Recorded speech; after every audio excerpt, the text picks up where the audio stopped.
দুপুরে আমি খবরটা যখন পাই, আমাদের একটা জরুরি মিটিং ছিল খুমুলুঙে আমাদের হেডকোয়ার্টারে।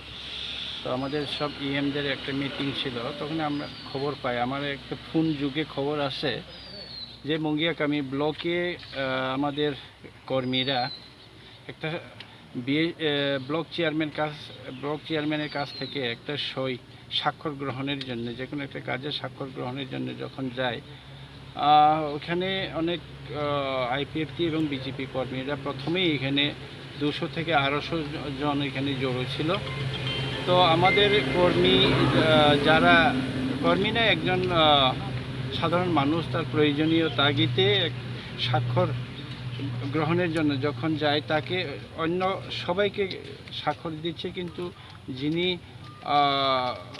স্বাক্ষর নিতে গেছেন ওনাকে স্বাক্ষর দিলেন না বিএসসি চেয়ারম্যান মহোদয়।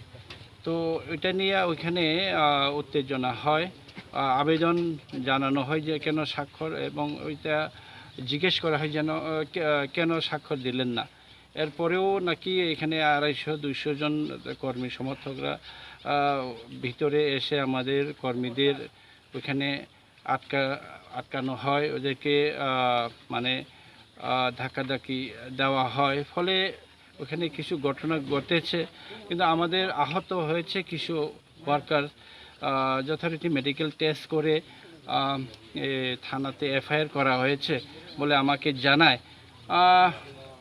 তো এইসব ঘটনাগুলা দুঃখজনক, এরকম না হওয়া তাই বাঞ্ছনীয়। কেননা এখন কোভিড সিচুয়েশন চলছে, প্যান্ডামিক চলছে, মানুষ কাজ হারাচ্ছে, গ্রামে গঞ্জে মানুষ কাজ পাচ্ছে না।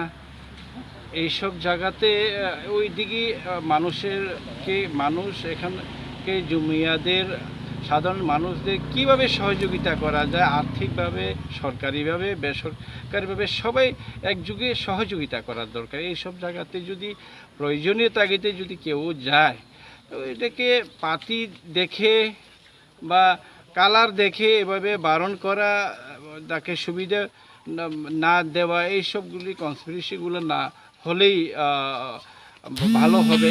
আশা রাখি আগামী দিনে এরকম আর হবে না। যারা এরকম করেছে তাদের বিরুদ্ধে এফআইআর অলরেডি করা হয়েছে। দেখা যাক এখন পুলিশ কি কারবার করে।